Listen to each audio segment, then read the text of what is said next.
Hey guys, so I had this interesting thing that I brought up in class the other day.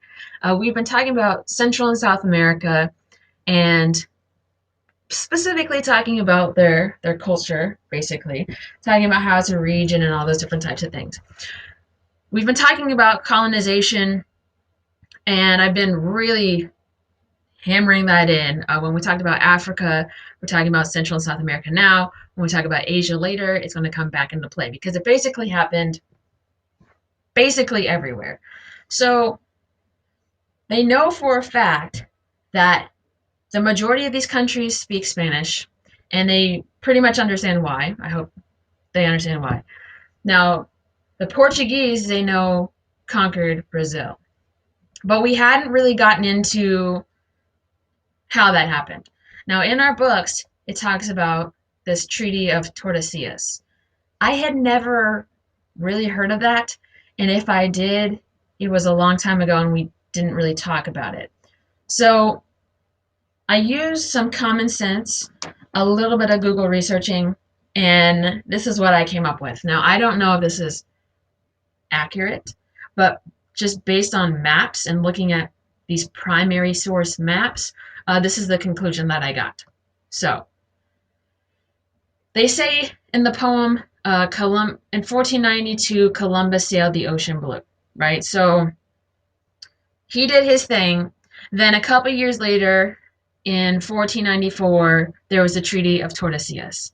This treaty, as my PowerPoint says, divided South America by Spain and Portugal. So they were like, hey, there's gold over here. There's probably who knows what else is over here.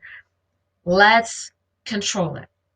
But instead of fighting over the land with each other, they're like, hey, let's just make a treaty. Let's just, do it peacefully.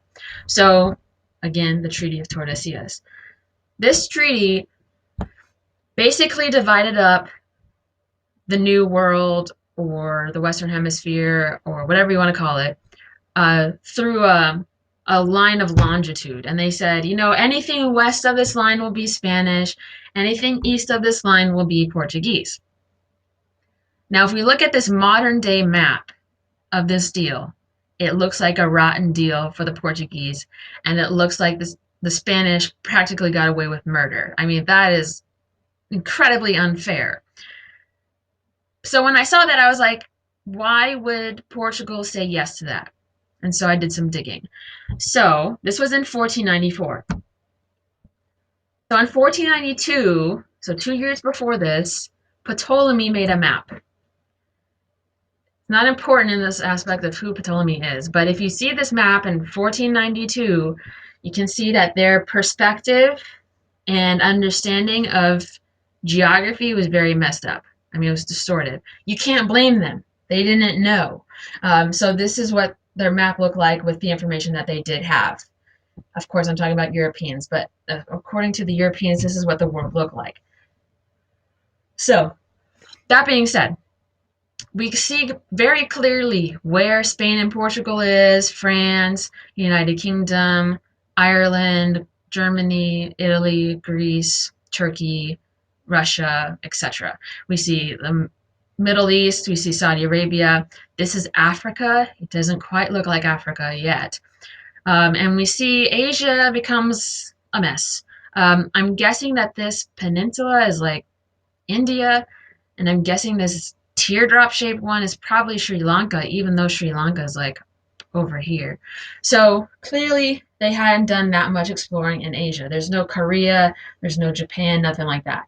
And it looks like they thought this was an enclosed body of water, which we all know today in 2016 is not the case. But again, this was 1492. So in 1494, yes, Columbus had done his thing, but it was still early enough, and I'm sure that the maps had not really changed that much. Like they knew it wasn't this small, but their maps of the Western Hemisphere would not have been accurate. So the first I looked up like first world map, and this was the one that popped up. This is from 1507, so this is about 13 years after the Treaty of Tordesillas. Now, if we look at this map, if it decides to load, Basically, what it shows us is a distorted kind of modern map. So the way that I described this to the kids was it kind of looks like someone drew a map on a balloon and then popped it and then stretched it out. Because some parts are wider than the others and sometimes they're skinnier and it's just really distorted all the way around. Now that being said, the other map that we just saw was 1492. This map is 1507. There has been a lot of improvement. I mean, if we look at Africa alone, that is almost perfect. Like Africa looks really, really good. And the other map, they didn't even see the tip of Africa. So very different. Europe looks, again, good because they had been there and they had explored it. And so they knew what it looked like. There was no doubt there. Again, as we get into Asia, it gets all kind of messed up. But they were doing the best that they had. They could, they were doing what they could with the resources and the knowledge that they had.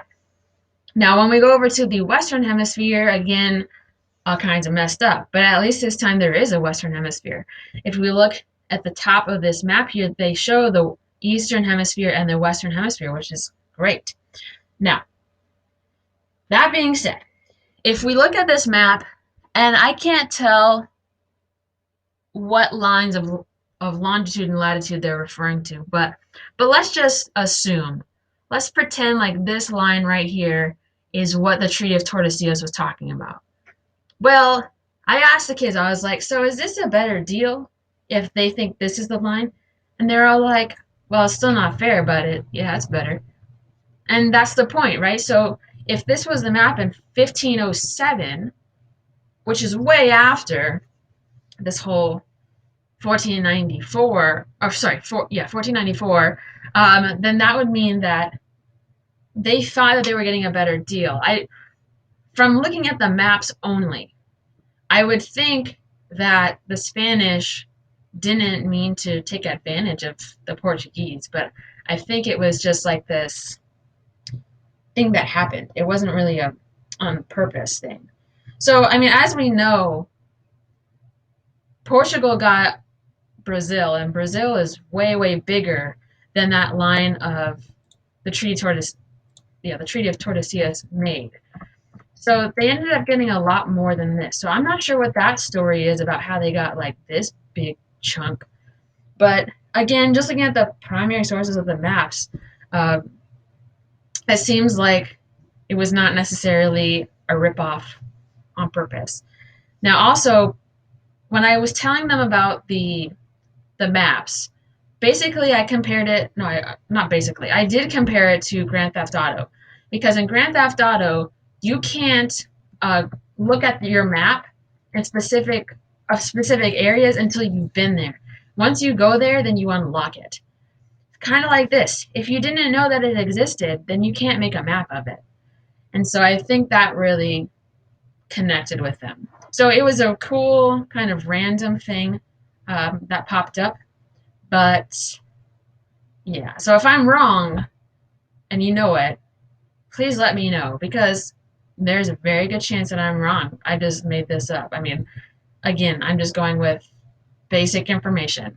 But it's a very interesting treaty. I honestly don't really know why it's in my textbook, but it is. So we went into it a little bit in depth.